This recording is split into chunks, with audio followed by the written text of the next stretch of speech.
how do we move beyond just healing what's broken to sensing not only what else could be, but what else is also here. And I think that is a really critical contemplative insight, is that there's not just one reality right now or one world. How do we sense what else could be here?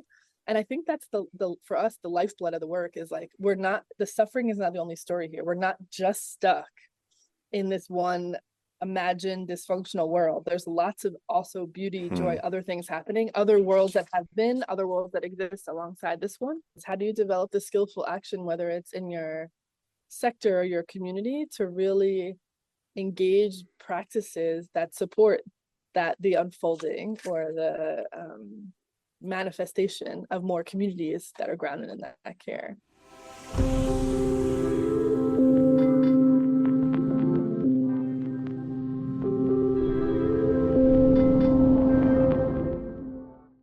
Welcome to Living Mirrors with Dr. James Cook. My guest this week is Brooke Lavelle. Brooke is the co-founder and president of the Courage of Care Coalition, a nonprofit dedicated to facilitating personal and social transformation through relational compassion training, anti-oppressive pedagogies, and systems and community organizing tools. She holds a PhD in Buddhist studies and cognitive science from Emory University, an MA in Indo-Tibetan Buddhism from Columbia University, and a BA in religion and psychology from Barnard College. Today, we discuss how we can relieve suffering through both inner contemplative transformation and the outer transformation of the systems that we live in. Hope you enjoy the conversation. Okay, I'm here with Brooke Lavelle. Brooke, thanks for coming on the podcast. Thanks for having me. Yeah, very excited to talk with you today. So you have a really interesting background that kind of brought you to the work you're doing today. I wonder if we could begin a bit with your story. Yeah, sure. I was born and raised in New Jersey, right outside of New York City. And from a young age had what some people might say kind of spiritual proclivities. Like I was doing proofs of reincarnation on three-way back when that was a thing. And just really interested in what it meant to be a human as a kid. And I didn't have all this language, but was interested in questions of equity, and this idea of full humanhood was tied to like living many different lives in some way. And very early on, by happenstance, I was introduced to meditation and yoga, and like many other folks, I think started studying psychology in school. Just like, how does this all work? Why is everyone so messed up? And was introduced really early in my college career to Bob Thurman, a Tibetan Buddhist scholar and practitioner, and one of the first monastics ordained in the West in the Tibetan tradition.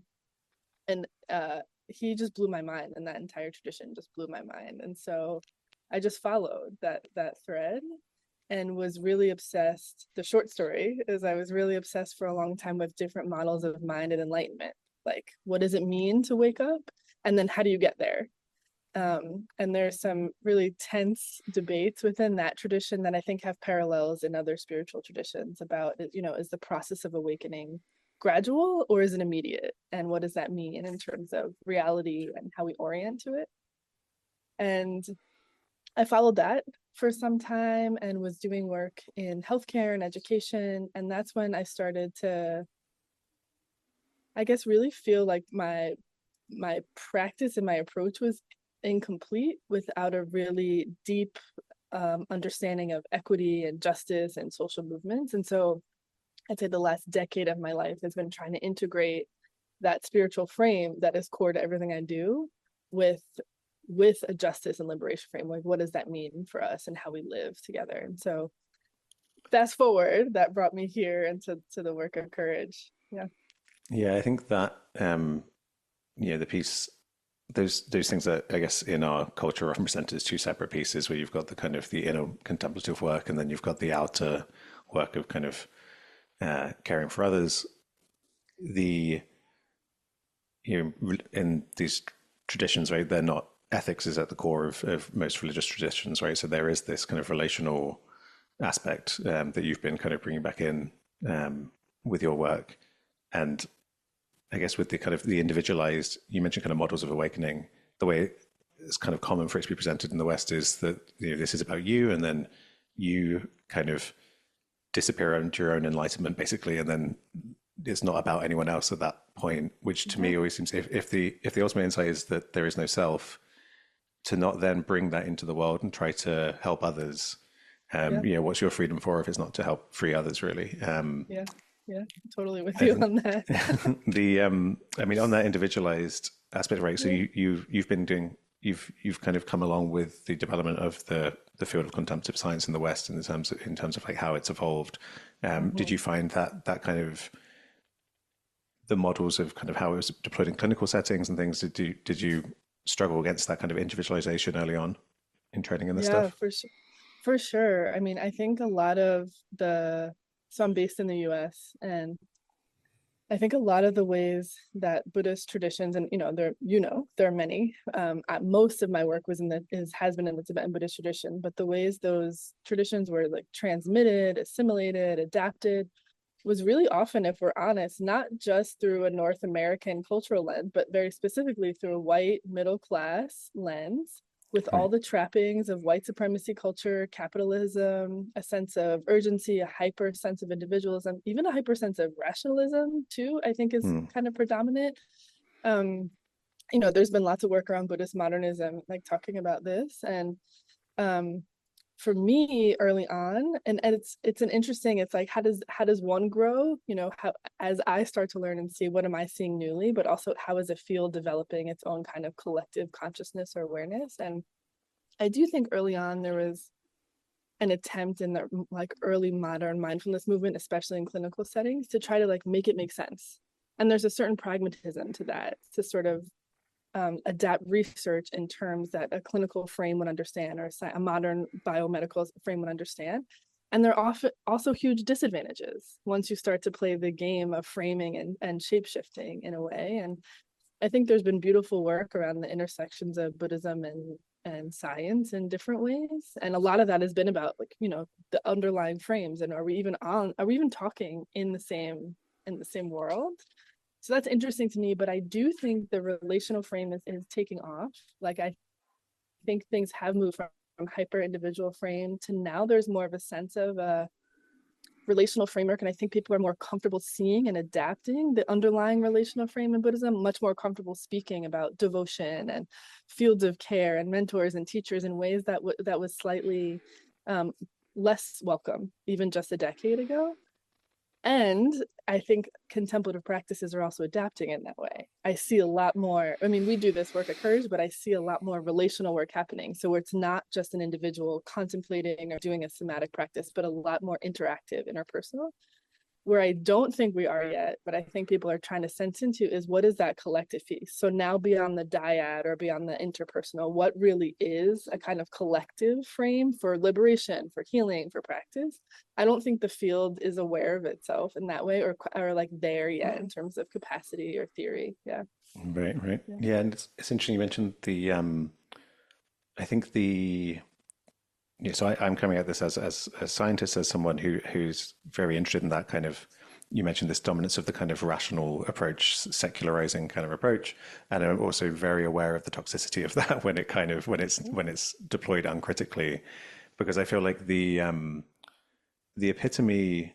So you mentioned this kind of when you're younger, feeling into the kind of the wisdom of reincarnation and the way that to become whole, we have to kind of live many lives and see from many perspectives. And I think that is the kind of the fact that there is no zoomed out single best perspective, that is only relationality and an embeddedness in reality, is kind of the ultimate, perhaps the ultimate kind of spiritual insight. And yet the kind of European Enlightenment rational scientific perspective is the one that tries to be like, well, no, we've actually got the correct one, and all Yes. of these indigenous people, you're actually wrong and we're Yes. right. And so, but at Exactly. the same time, Exactly. I think we both grew up in Catholic working class communities, and I experienced the dogma of that as something negative. And so that's where my drive for the kind of let's get on some firm ground here with with kind of rationality and stuff comes from. So I think there's something good in there, but you Yeah. really need to be vigilant that you're not Yes. deploying the Yes. same cultural toxicity of Yes. like, and we've got it right. Just leave it to the white men scientists, and we'll figure it out for you. Absolutely. That's Yeah. it. That's it. That was one of the clearest articulations of that I've heard.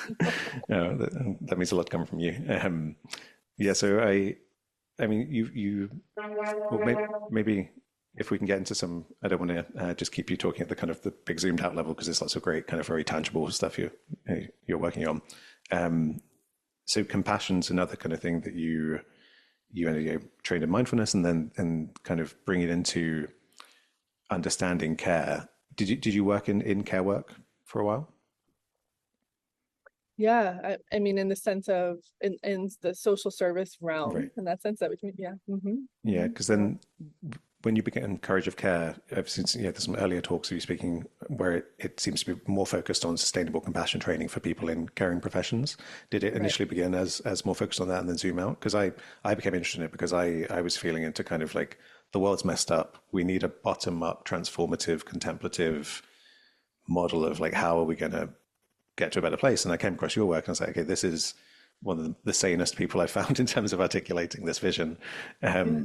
So it's very, I was coming up from this very big transformative potential, but there's also this really beautiful kind of very focused, because it's, ultimately it is about how do we show up in the world, right, and provide care to each Yeah. other. Yeah. Yeah, that those were our early days, and we were teaching this relational model of compassion mostly in schools under the auspices of Mind and Life at the time. And that's where we started running up into these issues of like, well, we have this beautiful compassion framework, but we're not quite getting at the literal material transformations that are also required to create a culture of care. Like we could talk so much about transformation of the heart, but people are not eating, people do not have access. Like this is not a care frame. And so how do we start to train that? And for me, those skills and those trainings were not available to me in the contemplative traditions the way I receive them. Maybe they're there somewhere, but that was not part of that training. So Courage adapted. We were working in kind of under the auspices of helping folks in caring professions sustain in the work. And it became pretty clear is like, we're actually, yes, and we're not that interested in sustaining in the sense of maintaining business as usual. We're not Right. interested in people becoming a buffer zone or maintaining the status quo or maintaining this culture.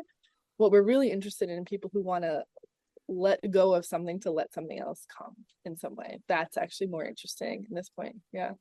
Maybe get to zoom in on some of these kind of principles of compassion because, so yeah, I think we share this perspective that I guess I would say that I feel like a healthy social fabric consists of loving, caring relations where there's intimacy, there's interpersonal safety, or at least wisdom to be able to repair after conflict. All of these skills, which I think our culture just kind of has completely, it doesn't prioritize at all. Not only doesn't prioritize, it kind of riles us up in the other direction into conflict and into kind of division.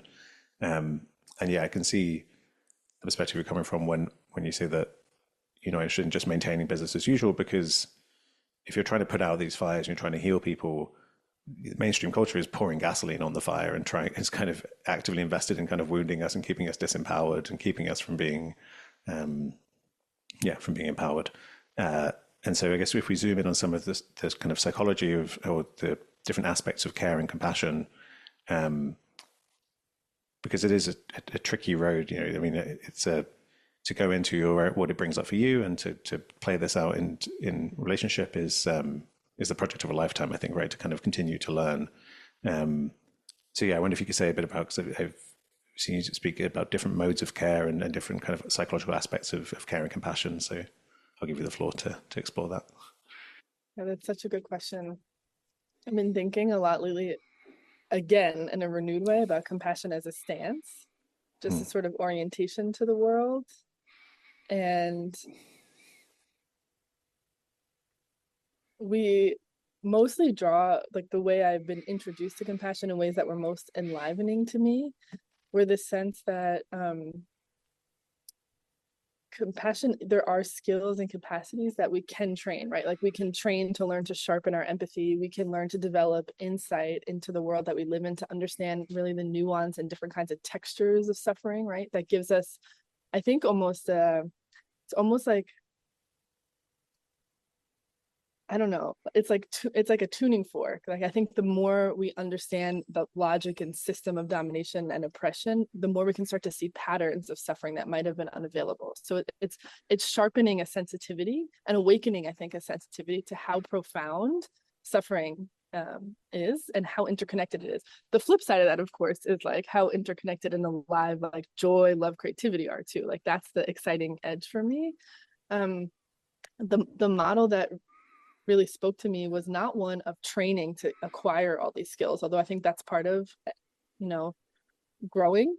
But this sense of almost being introduced, empowered, inducted into love and compassion. Like, we learn to love because we've been loved from our birth traditions, maybe, James.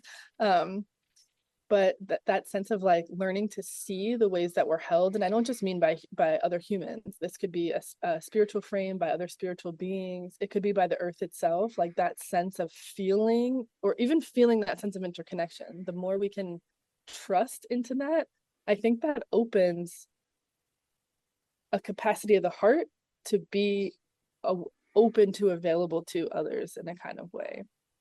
And it's one thing for me to speak about, the relational frame, we're already held, we're already connected, but the ways in which I notice slipping in and out of it, almost like resisting a cultural shaping, like the ways that I live in New York City. And so, we're having this nice conversation about love. So it's like, and compassion. So it's easy to hang out here. But, I walk through my front gate and in a sense, I have to armor.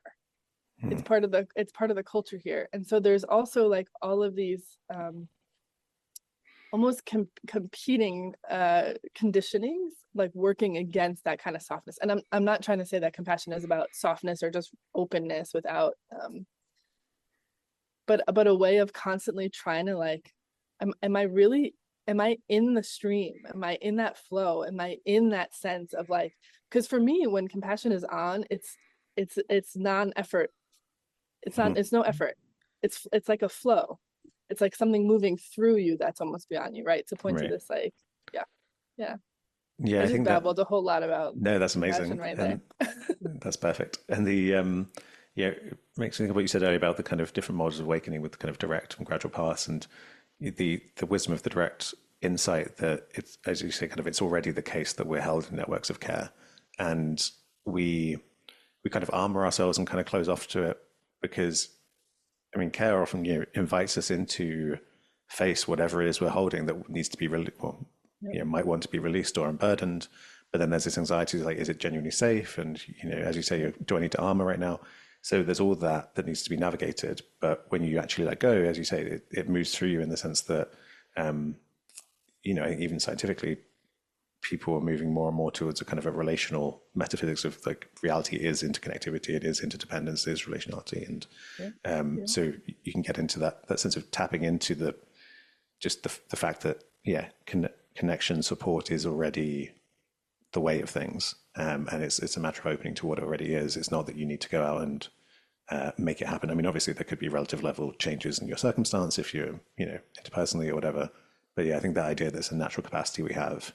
Because I've also heard you say that, I think there was a particular, I think it was when you were working in the foster system, I heard you say in a talk that there was people were kind of voicing different anxieties they had, and then people would stand up to say if they agreed or not. And someone said that they feared that like deep down they're not lovable, and everyone stood up. And that really resonated because I really feel like at the core of the sense of self, as these kind of social primates that are self-conscious, is a kind of an anxiety of like a shame and like a sense of like, am I doing okay? Am I going to be rejected? And that like fear that actually I'm not capable of care, love, connection. I think it's good to be told that even if you have that fear that it's not in you, it is just there. Yeah. Oh, it's so tender. I guess with people in caring professions, right, like there can be a dynamic where people get into certain ways of being in their family of origin. So self-sacrificing, not engaging in self-care, right? And you talk about these three different modes of care for addressing that. Yeah, the this model, sustainable compassion training, which John McCransky sort of formalized, who was also one of the co-founders of Courage, begins with this. There's three modes: receiving care, what we call deep self-care, which is a bit of a tricky translation, or maybe not the most clear translation, and then extending care. And so the simple idea is, like we were just talking about, the more that one senses they're held, the more, and also the more we can learn to open to that care in the ways you were just talking, the more we can learn to trust, simple extensions of care. Like, is this person doing something because they want something from me, right? Like, what do I owe back? This like transactional culture, this highly individual culture, like it makes sense that we'd have a lot of those of us formed in that culture have a lot of those suspicions, but it's a way of learning to trust and sense like that you and I literally would not be alive without tremendous amounts of acts of care that were just, in a sense, almost gifted out in the universe, or the energy of the universe. And so in this frame, as we learn to deepen in that sense of receiving care, there's a sense of naturally learning to extend that care to others. Almost there's like a power. We learn in a sense to trust the care of those caring figures, people who have stabilized or really grounded in those practices in reliable ways. We learn to trust that and let that kind of awaken that, inspire those qualities in us, and like trust that energy, you might say, moving through us, rather than trying to like contort ourselves into doing the right thing and being ethical beings and loving all people when we really can't stand them, right? Like trusting that. So the receiving care naturally opens into extending care. And then this idea of deep self-care. So now I'm speaking in a contemplative model. Deep self-care is then we learn to rest, where it's not really about receiving and extending. It's not, we're trying to break then the kind of dual frame or the conceptual frame there, and learning just to rest in the qualities of care. If I were speaking in a more of like a developmental or psychological framework, I might say something like, receiving care is where we learn to notice, receive, accept, witness the care that's been provided to us by caring figures. Then we learn to internalize that and relate to ourself in that kind of loving way. And from there, we learn to extend it.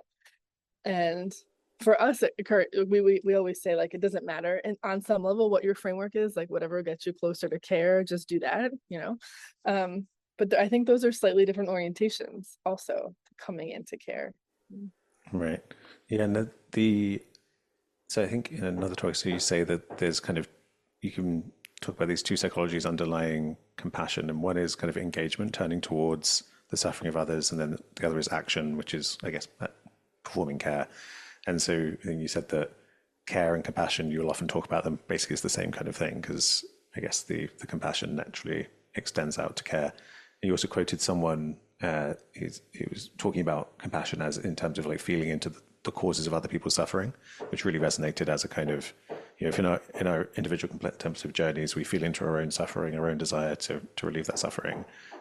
It's kind of an elegant way of thinking, well, why are we now talking about compassion? Well, it's a kind of extension of that into the greater field of suffering amongst people. And then there are these different capacities, right, that people, I mean, you mentioned kind of mindfulness and attention, just being able to have that capacity to attend and to kind of tolerate the distress that comes along with opening. You also kind of pointed to this is an ongoing process, and that I'm a big fan of thinking about things in terms of orienting in the present moment rather than being like, we're going to get to some perfect finishing point. Is that kind of how you think about it? We're just kind of doing the best we can in every moment to hold ourselves accountable to moving into this orientation. Totally. I mean, I think this is why we train. We train for moments of extreme difficulty, but we can't train for a very particular circumstance. I also am a martial artist, right? So I'm like been thinking of a lot of these, like how this crosses over. And for me, the idea of these two psychologies and that framing, I think, comes from Paul Gilbert, one of my old mentors in the UK, who's done really beautiful work on compassion focused therapy. Who has a lot of his own personal Buddhist practice, but is also an evolutionary psychologist too, which don't always align in terms of their frames. Anyway, Paul's amazing. But I think that engagement and action also point to like a knowing in the field, but a place that reveals a gap, right? That sense of engagement, my ability to, like you just said, to have enough attentional capacity to stay with what is here, to have enough awareness to also take in, like beyond my limited frame of what else might be happening here, a sense of like a kind of caring empathy or attunement, like I actually care enough to attend to what's unfolding in this space. And like you said, an ability to not collapse in on myself or be overwhelmed by that or want to push that away, like an ability to really be with the unfolding of experience. Those are tremendous capacities already, right? Like I can't say I live like that 100% of the time, but that orientation to engage is a whole, like a whole realm of training to just keep showing up. And I think that's where a lot of folks, from my experience in the contemplative or spiritual landscape, are really rooted. Like, how do we keep developing that capacity to be with the unfolding? I think the action piece is where there's a lot of opportunities for really critical engagement with folks who are situated sort of in organizing, in activism. Well, what does it really mean to act in ways that are alleviating suffering? There's like this idea of presence or responsiveness, but what does it mean in participating and creating the sort of underlying, the conditions that would foster care, ease, love for folks? I think that action piece is something that is a huge work in progress for the field, or like the intersection of contemplation and what some people call activism or justice in that way. Right. Yeah, yeah. Yeah, so I think so far we've still, I guess I've still been framing this slightly in a kind of from the individual out to relating to the wider community. But if we shift, you mentioned there the kind of the spiritual activism aspect. I wonder if you could give a bit of a kind of summary mission statement thing of what Courage of Care is all about. Courage of Care is now primarily focused on training what we call relational facilitators in the art of relational facilitation. And so by relational facilitators, we mean literally anybody who has the interest to develop like a skill, a heartfelt skill in supporting or nurturing the relational tissue of, we'd say, our communities, spiritual communities. It could be our organizations, it could be our movements, often in the direction of healing or justice or liberation. And we teach our relational framework, which is we call Courage Rise, which is a really diagnostic model, and folks who have a Buddhist background might recognize some of it in some way. It starts with this grounding in love. So everything we've been talking about, compassion, is core to us. And it's the first thing we do, and it's the thing we continue to do, is how do we keep grounding in a capacity for care? And the idea is that the more we ground in that, and this is how we got our name, Courage of Care, the more we ground in the sense that we're held, the more that empowers our capacity to actually show up and take action. So it's a model from love to action in a way. And after we ground in courage, we move through these 4 modules we call Rise. And the first is revealing truths, which is like, how do we start to develop an insight? Like, if we have this, we're a little more oriented to this innatist side of things. If we have this capacity for care, like, what's gotten in the way? And that's a deep insight into like our own cultural shapings, the impacts of oppression and domination on our bodies, our ways of being. Then we move to healing, is how do we share some of that intrapersonally, interpersonally? And then this is the kind of critical move for us, is like, how do we move beyond just healing what's broken to sensing not only what else could be, but what else is also here? And I think that is a really critical contemplative insight, is that there's not just one reality right now or one world. How do we sense what else could be here? And I think that's the for us, the lifeblood of the work is like, the suffering is not the only story here. We're not just stuck in this one imagined dysfunctional world. There's lots of also beauty, joy, other things happening, other worlds that have been, other worlds that exist alongside this one. And then the embody is the action. Is how do you develop the skillful action, whether it's in your sector or your community, to really engage practices that support the unfolding or the manifestation of more communities that are grounded in that care. So we're training people who have a sensitivity to want to work at that level of kind of shifting culture in that way, or creating cultures of practice in that way. Right. Yeah, and I love the beginning with love, because it feels to me that practicing inner and outer love is maybe the simplest way to, for what I think a wise life is based around. And you mentioned on your materials that the word courage is used because the word core in Latin means heart. So that's the kind of the love connection for people to remember. It's a kind of nice acronym. Then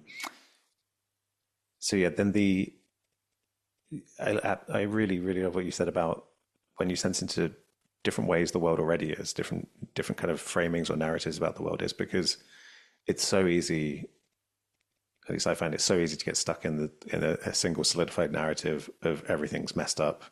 But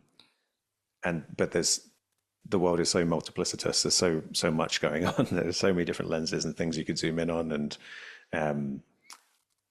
I think I heard in a previous talk you say that, life is amazing and the world's on fire. Like, they can both be true at the same time. And I think maybe for people who are, I think this intersection of contemplation and activism is really the wisest place to be, but for people can often collapse into one side or the other. And I think my impression is that people who reject the spirituality aspect and are interested in the activism aspect can often be kind of they can hear the desire to move towards well-being and to find joy in the present moment can be activating, because there's a sense of often of, if you're a privileged person who's kind of, they might be perceiving you as just kind of reveling in that, and it's kind of like, how can you do that when people are suffering so painfully? And I mean, I was going to say, like, how do you find people kind of hold the balance between those two? But I guess it's just an ongoing practice of finding that balance. So I think it is an ongoing practice, because I think all of this is available to us. And I'm not saying we all should be spiritual activists. I think some people should deepen in their own areas of expertise. But for sure, I think a lot of organizers and activists and movement folks are suspicious of spirituality and also religion, right? Because of legacies of oppression and harm, right? So there's some really good reason for that. But also a suspicion that these practices will lead us towards a kind of bypass, that it's a way of turning inward and turning off what's happening here. And I think that's I don't know, maybe a kind of simplistic understanding of what's happening in contemplative practice. That's not to say that there aren't people doing it that way, right? And I think the other side, like what I've seen in folks really grounded in contemplative practice who struggle a little bit in spaces where there's more focus on what we do now in the world, is a fear that we will get so easily caught up in simply reproducing the same patterns of destruction, of oppression, of violence, until we've liberated enough or we've become free enough. And I appreciate that too. And then it's like, on some level, it's like, and we're all in this world, and so what are we going to do about it? And so for me, the joint training of that is like, it's one of the most enlivening, like iterative and processes for me. It's like, because I really see it not quite a spectrum, maybe a little bit of a pendulum, but I think as we get pulled into different sides of this, we start to see and orient to the world in different ways. And what does it look like to orient with that kind of almost like a double exposure in some way? Yeah. Right. Yeah. And Yeah. so we mentioned this kind of idea of I guess the engaged spirituality, and then people who are more in just on the activism side and reject the spirituality. And I think the people on the kind of spiritual side who reject the engagement is also very common, and relates to that kind of the anxiety that the people on the activist side have. I think that this is going to lead to you being kind of bypassing and not engaging. Yeah. And it seems that I feel like maybe a core aspect of mainstream white supremacy culture is unaccountability, a desire for kind of disconnection, to be in one's acts of domination, to just not be held accountable for that, to kind of gaslight and to deny that it's even happening around kind of so many different kinds of injustice. And I think that perhaps that psychology, people are so conditioned in that non-duality, for example, in Neo-Advaita, there's a whole perspective that's offered, which is basically kind of one of a lack of object permanence, where it's like, well, when suffering isn't happening in front of you, like, it actually isn't real. It's not, it's like, it's an ultimate, and then there's also a kind of ultimate accountability of like, I'm enlightened, I'm not even here. Like, you can't, there's nothing, and also you're just the appearance in consciousness. It's just this complete kind of disconnect, weirdly. Yes. I'm surprised how pervasive, I mean, maybe I'm not surprised how pervasive it is, given that our toxic culture kind of encourages us into these modes, but the grounded relational non-duality that you kind of point towards is totally how I understand it as well. That it's, I guess it's like a Mahayana, I think in Zen they capture this well with the kind of Bodhisattva path of just being both, the two truths of the absolute and the relative. And things are unified through their relationality, their connectivity, not through some sense of negation. Yeah. And again, so clearly articulated. And I find that to understand that for me on a cognitive level is one thing, to experience the interrelationship between ultimate and relative reality, to really understand that is very profound.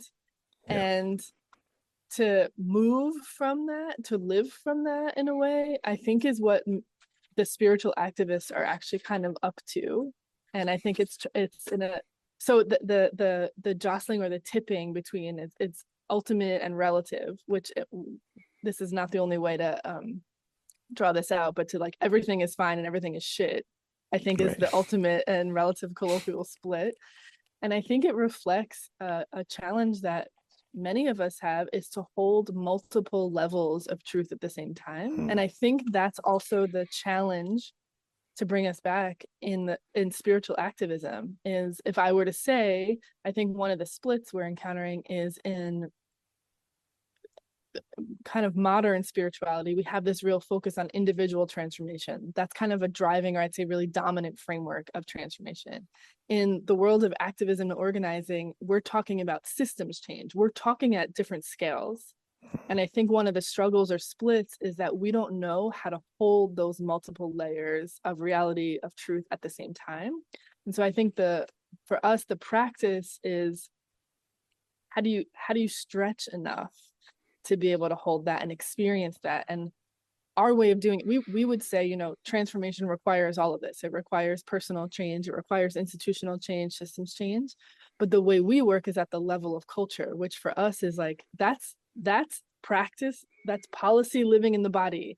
That's you know, we work at the level of that relationality and that culture piece as the way of trying to, one, help people see the relationship between the so-called personal and the so-called systemic, but also to actually have a way or means of offering or ushering some kind of shift in that, right? Right. Yeah. Yeah, I think that links back to what we said earlier, but the idea that you need this full stack of perspectives. It's not one or the other, absolute or relative, and that a core aspect of our mainstream culture is to say, it's this desire to be like, okay, I've got the right perspective. And I think that comes from a fundamental anxiety or kind of sense of separation, and like, because I'm not safe, I can't soften enough to be like, to have a maybe over things. It needs to be fixed and certain. And so even in kind of activist spaces, there's a sense of like, okay, I've got the right perspective now, instead of understanding that there can be multiple perspectives. And I think that's also why there's like without that multi-perspectivality, if that's a word that comes from spirituality, in activist circles, I think there's a desire for that separation of moral purity, where you're really trying to get it right, and it comes from a very sincere place of trying to reduce suffering, can lead to then an increasingly small rejection of people who are even very close to you, and you're like, you're sure you've got your politics are exactly the same as me, but you're not vegan, and I think you're basically a fascist because you want to harm animals. And you can see from their perspective why that's the case. But if you don't have that universal love of kind of actually at some point going from that separation to kind of collapsing out into universal love of like, even the worst people in the world are just me with different conditioning, and so can I hold both of those? That yes, I do feel this way from my perspective as James, and also there's this universal acceptance of the way things are. This is so synchronous. I was on my walk this morning. I was like, almost out of nowhere, but maybe it was from you, James. It's like, what is this obsession with purity that we have in the traditions? Like, which is, for me, at least the way I understand it, is we're in a dualistic framework. There's good and there's bad. Right. And I think that's still where, I mean, so this comes to a question of view. What's the underlying view that grounds one's contemplative approach? And this is also the question I pose to a lot of organizers. Like, are we still in a framework where there are good people and bad people?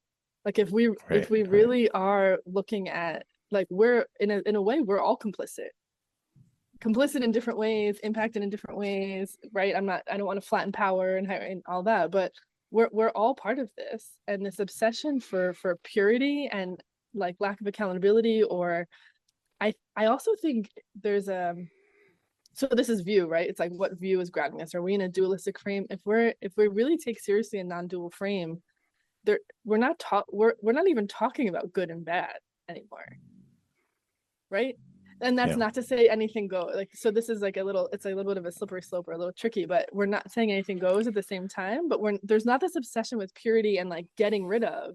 And I think we're missing a lot of wisdom and energies we could harness for transformative work that are getting sidelined under the name of like, what's good practice? What does it look like to be a good spiritual practitioner? Yeah, and I think the understandable anxiety that comes up when you say, are we working in this paradigm of good versus bad people, is that, so maybe the way I'd say is that to say I would say on the ultimate level, it's not true that bad people exist. It's actually not true that good people exist. There's just what's happening. Yeah. But on the relative level, so whenever we make a statement of that's a bad person, what you're really saying is, from my perspective, given my concerns and the way they're acting, like all of that relationality, all that relative structure is what you're pointing to. From their perspective, maybe they think they're doing something good, and from your perspective, they're doing something causing harm. So it's not to bypass that. It's not to say, oh, actually, that person who's Right. destroying the planet and is going to cause vast amounts of suffering. Actually, they're as good as you are. And like, so if you're a climate activist, like, Right. Right. it makes sense Yep. to have those mental structures to say, well, Yep. actually, assessing from this perspective, where I care about the continued survival of the human race and the species, that person's behavior is suboptimal and should change. And I'm going to hold Yeah. boundaries and Yeah. I'm going to act to change it. But it's not. It comes back to that the ultimate level of like they are genuinely I mean, they're not you in the sense there isn't a self, but there's like they're the same thing as you are, just expressing through different conditions. So when you see that clearly and you genuinely feel it in your bones to be true, there's a huge freedom that comes with that of like, oh, I actually don't have to despise this person, and actually I can even love them, whilst because I feel so integrated in my ability to set boundaries and to not get confused about this and be like, yeah, I can mobilize those emotions that allow me to act and protect myself and protect those I care about. But I don't have to do it from a place of hate. It's like if someone was like was drugged and then they went on a kind of shooting rampage or something, but it was clearly because they were in some kind of extreme psychosis because they'd been treated by someone who tried to make this happen. The people who try and stop the shooter, they don't have to hate that person. They can be like, oh, what a poor person. They're in like a psychotic episode because they were given this thing and it's affected their brain. You don't have to like hate them while you're stopping them. And I think that Yeah. to me is Yeah. the Yeah. kind of the image that we need to have more universally. That you don't have to hate a tornado while you're running Yeah. away Yeah. from Yeah. it. Yeah. Because you can see the fullness of the conditions, right? Right. It's like, yeah. Yeah. Yeah. Yeah. Yeah. I think I mean, so I wonder with perhaps you might be able to share a bit about you mentioned climate there, and there's also kind of racial justice. Are there particular kind of projects that Courage of Care is working on, or particular ways you see this applying to these different movements? Yeah, I mean, right now with the multiple genocides unfolding in the world, Right. Palestine, Sudan, Congo, a number of Yeah. folks within Courage have worked in some of those regions for a really long time. And part of that work looks like them um, trying in a set, there's the work of how do you change the entire global aid sector to not be complicit in this way. But then the work of folks like doing the work of Courage is what's the relational work that helps keep people in movements for liberation and keep going. And in the face of like really horrific violence Yeah. and really horrific gaslighting at multiple levels. So it's in a sense it's like adapt like what's happening right now, and the how do we keep going is one piece of it, but that vision piece, that sensing alternatives is really alive for us. It's like there's so much to do in terms of like fighting the systems of domination as they are, but it's like in service of what? So this is also an orientation. Are we just fighting against something? Are we working to tear down something? Yes, but in service of what? What are we also building? So trying to harness some of that like reconstructive energy and that sense of something else could be without it becoming a bypass, without just dancing there so we don't have to face the violence that's unfolding. Like Right. how do we get there? And then what do we need to practice as organizations and as people so that this next new thing isn't vulnerable to succumbing to similar patterns of abuses of power or violence or othering? Like, what does it take to now really create something that's really actually alternative in that way? Right. So that's a place we spent time. And similarly in the climate movement, and this was one of my favorite projects because like we've been talking a lot about these camps, and in the climate camp, still there are folks that are like literally preparing for the end. Like the deep adaptation folks, Jem Bendell knows, are saying like the writing's on the wall. We've passed all the markers of transformation. Like we need to prepare for the impact of this, for mass extinction, for caring for those that will be most affected first, which unfortunately, as we know, because of this world, mostly people in the global south directly. So how do we start to do this work? And then others saying like, there's so much data saying that something else is possible.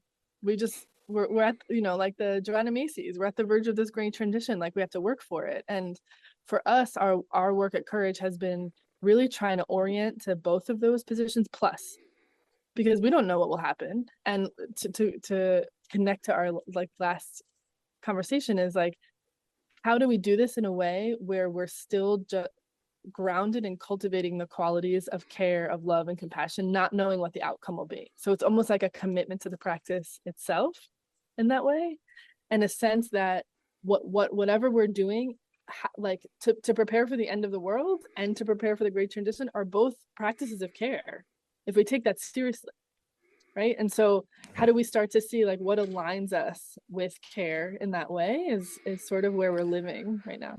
Yeah. Yeah, I think that's what I found is that whether or not you take a kind of pessimistic, well, maybe it's not pessimistic, if you just have a kind of view that, yeah, ecologically we're kind of screwed at this point in terms of the climate, versus wanting to try to, well, obviously we want to avert it, but taking action to avert it. My feeling in my personal life has been that both of those lead to me acting in the same way in terms of, as you say, orienting to care. And so for example, if the people driving the car that we're all in that's about to hit into the wall when it comes to climate, we're talking here about the economic system, kind of capitalism and stuff that we don't have the levers to put on, we can't put on the brakes on that car yet. So you could say, fine, I'm not going to recycle, I'm not going to do anything to reduce my involvement, but that would feel so kind of coming from a place of egoic resistance thing. For me, it totally makes sense given my love of nature and of the world and of wanting to slow down the car as much as I personally can, even if that's a fraction. Yeah. It feels very aligned that I can simultaneously be deeply empathically invested in not wanting the suffering to arise that's most likely going to arise, but also have a level of maybe not, I hesitate to say non-attachment because that sounds like not caring, because it's not that, but a sense of acceptance that it looks like things are going to get really bad. And it's rather than not caring, it's the opposite. It's grieving that, feeling that really deeply.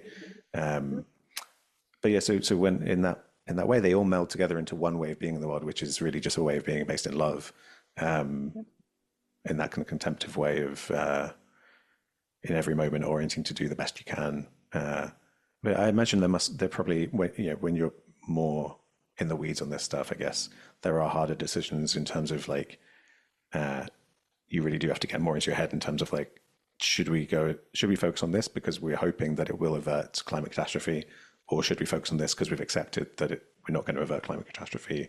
So I guess for you in the work you do, there must be a whole kind of rich array of different projects going on that people are constantly feeling into those kind of balances and tensions. Yeah, it is really like I think folks that are really good at this relational work are like system sensors in a way, right? Or they're like cultural sensors. They're sensing like what's needed, what's needed right now. Is it Right. Is it more love? Is it more ease? Is it more seriousness? Is it right? Is it more real talk? Is it what is it that's needed here? And that kind of like, yeah. Yeah, because I think it's not, the aim isn't, if the world were totally non-attached and disengaged and like, then we'd be advocating for, all right, well, let's get a little bit more kind of oriented towards getting stuff done. But I think we're so in one extreme that's why we're emphasizing the contemplative kind of softening aspect. I mean, you mentioned as well the kind of laying a foundation for a wiser culture, and I think so you could say,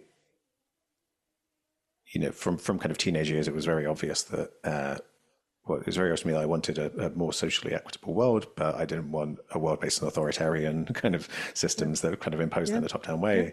And then back then, in my kind of teenage years, I think it was very common for people to be like, okay, well, I'm just a kind of libertarian version of like socialism or something where we'll just be nice this time. We'll just won't do that again. But then as throughout my life, as I've understood egoic psychology and interpersonal tensions, and I see you really have to do the work day in, day out, the kind of contemplative work to build that culture. You can't just say, well, we're the good guys because we're just going to do it nicely. It needs to be a bottom up thing as well as, whatever you're doing to change systems in a top down way. Yeah. And we're not, I don't want to overstate this, but many people are not well. Yeah. And I don't like, where is all that training to do that day in and day out? Where's the culture of that also, right? The culture of being held, the fact that so many folks feel or fear that sense of lovability, or the ongoing fear of like, am I okay, as a baseline for many folks, right? Like thinking of the day-to-day that we've got to do to shift that baseline, to shift the what we consider the orientation to the normal, right? In some way. Huge, Yeah. huge practice. Yeah. Yeah. I feel like the thing we started up talking about in terms of like, instead of seeing all the different perspectives, narrowing down and thinking yours is superior, it's almost like that's how, this may not make much sense, I'm just thinking into it now, but it feels like that kind of is what darkness is. That is unconsciousness, that is domination arises from that perspective of like pulling back, separation. Yes. It's like, and so the person who says, well, we're the good guys, we'll just do it right. That is the othering. That is the, by in your desire to suppress what you perceive as the darkness, you become the darkness. And so that without that universal love inner work piece that we've been talking about at its absolute foundation, you're lost. I think you're just adding more of the darkness of the world, basically. Yeah. And And this is when so alive in so many justice spaces, right? Yeah. Like the way, to assume that we've got it figured out, that we even understand what justice or what liberation even means, right? And like And if people want to get involved with Courage of Care, what kind of offerings do you have for people who are just beginning with this stuff? Yes, you can visit courageofcare.org, and we have two main trainings. One is in our model for facilitators, and one's a healing and integration program for facilitators, to recognize that to do really deep work, we've got to excavate some of our own stuff. So those are core for us, but we offer a suite of regular workshops. We have a summer intensive coming up soon. And that's because we think the work of courage, like the path, is also life skills. It's not just for facilitators or people working in movement space. And so we welcome anyone who cares, who wants to kind of play at this intersection of spiritual activism, to check out our programs. Great. And I think I read, it's been a few years ago, I don't know if it's still up to date, where it said there's a free monthly practice session of this relationship methodology you work with. We're on pause right now for that, but we're going to start something up again similarly in the fall. Yeah. Right. And then the other thing was that there was a kind of a thing called Courage Kin that was like a membership thing for people who had completed, I think it was the Radical Communion course. Yeah, so folks who complete relational facilitators or succulents, which is this healing program, are invited into kin space. And what we try to do is really are growing like a field of facilitators. So we have process groups, we have skill shares, we have folks come and teach workshops on their own work for feedback. We have mini workshops on the art of facilitation. And so folks can become part of that if they want to sort of sharpen those tools. It's in a really collaborative learning community. It's really not hierarchical in that way. It's really collective kind of co-learning space. It's really beautiful. Great. Yeah. And I really want to thank you for the work you do, because I was searching for a long time to find something that resonated with this perspective because I was feeling like we need to seed a healthy culture that's wise and compassionate and based in engaged spirituality. And then when I came across your work, it really fit the bill. And I found a place where I'd been spending a long time trying to come up with these ideas for myself, and then found something that really matched and could then kind of start a learning process of discovering from people like yourself. So thank you again for the work you do. Thank you so much. And also thank you for your questions. It's so clear you've spent time with the work, and it feels good to know that it's like out there in ways that are meaningful. And your questions, I would love to talk with you off mic sometime too. Yeah, definitely. Anytime. Really appreciate the way you, really appreciate the way you think. So great. Yeah, maybe there's some room for collaborations in future. But is there anywhere else online you'd send people to? Maybe do you have a personal website or anything? Everything's through Courage. Yeah. Okay. courageofcare.org. That's right. Yeah. All right. Perfect. Thank you. And thanks again. Thanks so much.